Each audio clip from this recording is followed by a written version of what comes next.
A well-planned vegan diet is absolutely healthy for a woman going through pregnancy, and that there are many, many women who have sustained pregnancies while being completely vegan, and their children were absolutely healthy, normal birth weight, and in fact the higher end of birth weight, and following those children out through their childhood into early adulthood shows that they actually have higher IQ and intellect when compared to their peers. Now, two things.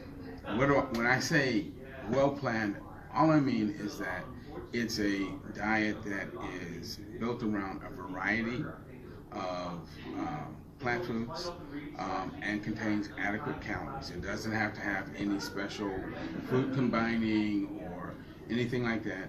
And she should take a B12 supplement.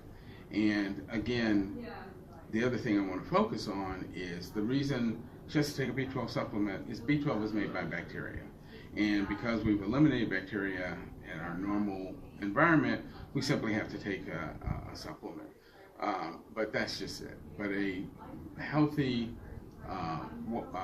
plant-based diet comprised of a variety of plant foods that has adequate calories will sustain a healthy pregnancy and actually not only bring forth a healthy baby, but as I said, those children will go on to be adults who display above average intelligence and throughout their lifetime lower risk for all of the chronic diseases that typically afflict people in Western countries.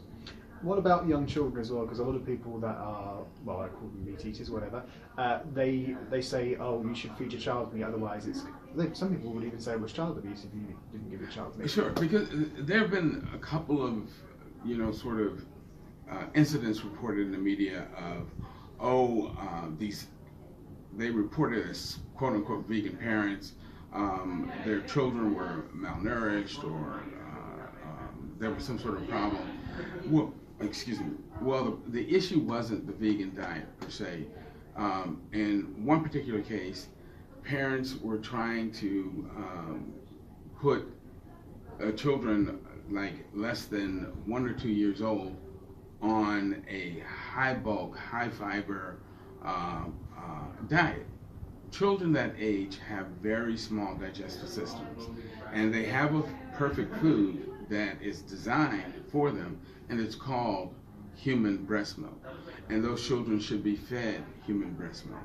And human breast milk is designed for an infant's digestive system because it's high in calories, has the right amount of protein, right amount of fat and sugar to sustain the child, as well as the right type of protein.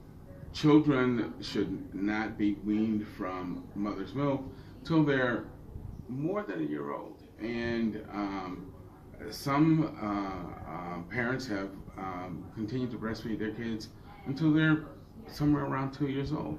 Now, I would say once the child is more than a year old, you can begin to slowly introduce things like cereal grains into the diet, but it should still be a supplement, not the primary diet. And then once a child is, older than 2 to 3 years, then they can gradually transition to a more plant-based diet. But even then, you want to make sure that you're feeding the child grains, root vegetables, legumes, high-calorie foods that are nutritionally dense, that will give them the nutrients that they need. You don't want to be feeding those kids mainly salads or water-containing vegetables like broccoli and so forth.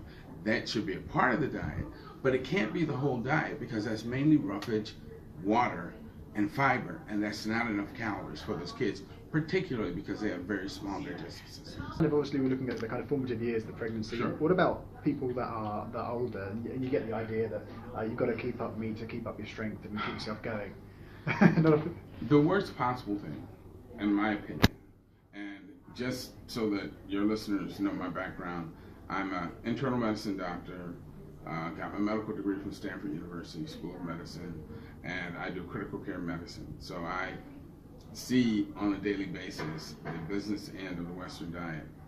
The last thing, in my opinion, older people should be doing is eating a Western diet, because the Western diet is built around animal food, which increases the risk for cancer, dementia, arthritis. It's a very pro-inflammatory diet, which will exacerbate all of these problems: heart disease, strokes, autoimmune diseases, diabetes, hypertension.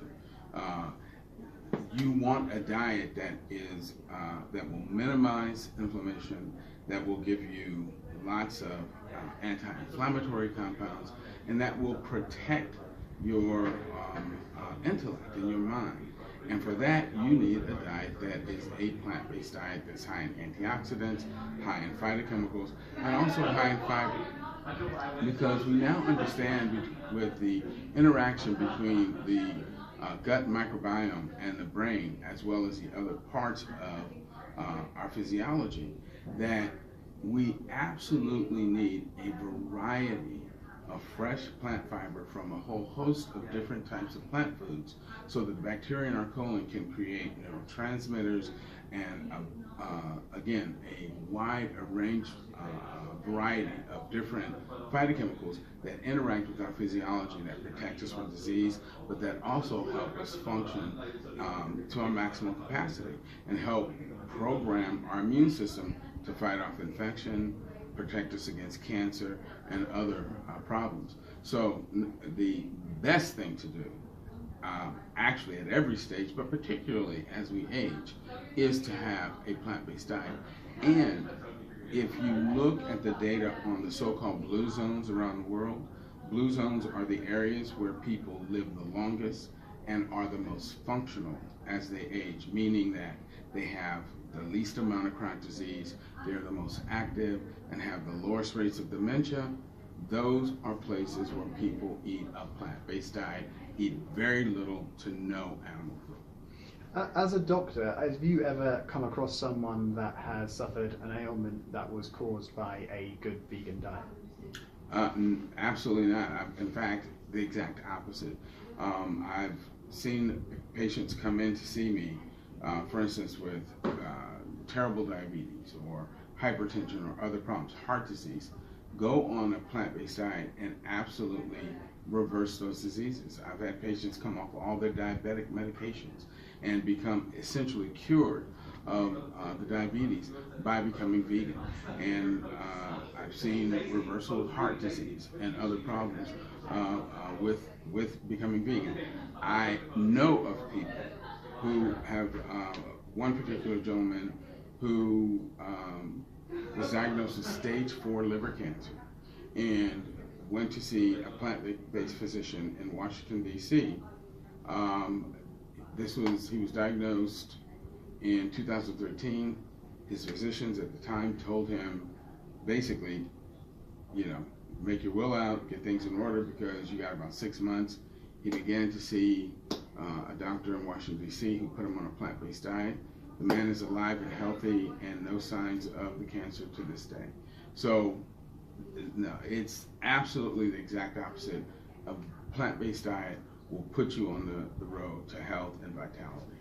We've obviously gone through a few different, myths. Why do you think they still exist? For a variety of reasons. Probably at baseline, because we live in a Western culture that has been sort of built on this myth of the importance of animal foods, and those myths have been supported and enhanced by marketing from agribusiness that wants people to consume their products. So they push out a lot of these this misinformation and these myths. I mean, they tell people, to be strong, you have to eat animal flesh, which is so ludicrous. It just makes my head spin, because when you think about it, the biggest, strongest animals on this planet are all strict herbivores. Well, I'm from the United States. I can't speak about Europe. But in the United States, we first colonized the East Coast. As we decided to move westward, we didn't hitch our wagons to lions, tigers, and bears. We hitched them to horses and oxen because only the herbivores were strong enough and had the endurance to pull those wagons across, 3,000 miles of open territory. Even in Europe, when you got ready to build your cathedrals and your castles, it was the herbivores, the oxen and the horses, that actually lifted the stones and did all of that work. This idea that people have that somehow it's the carnivores that are the strong ones or the ones with the endurance is just a grotesque misapprehension. They aren't. Carnivores have very little stamina. They don't live very long. Your average carnivore lives maybe 15, 16 years, whereas your herbivores live anywhere from 20 to 60, 70 years in the case of elephants. So this is just gross misinformation. And it's really unfortunate because it results in people dying when they don't have to from living a lifestyle that promotes as opposed to prevents disease. So is there any patient that you're going to treat that needed? From time to time, I will meet someone who will say to me, oh, I tried to be vegan or vegetarian and I was weak and I had no strength and I felt exhausted and I finally had to go back to eating meat. And there's several things that I want to say about that. Number one, I tell people this. Going plant-based is like having sex. If you didn't enjoy it, you weren't doing it right, okay? Number two, I ask these people, what were you eating? And they'll say, oh, well, I was eating a lot of salads and a lot of, broccoli and, a lot of green beans. I'm like, well, there's your problem. That's rabbit food. You are, a 150-pound human being. You need some calories. So salads are great as a part of your diet. Broccoli is wonderful as a part of your diet.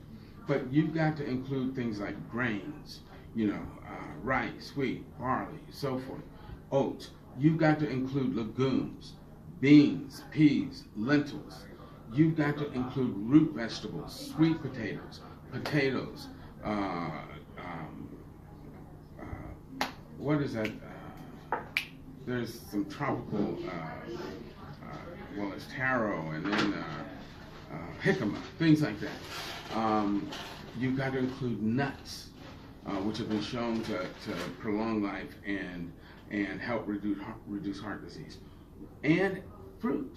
When you include all of those things in your diet, you will get not only enough calories, but you will get all of the antioxidants and phytochemicals and nutrients that you need, and you will be bouncing off the walls. Energy will be the least of your problems. So it's just like, Jesus told the woman caught in adultery, go out, do it over, but this time do it right.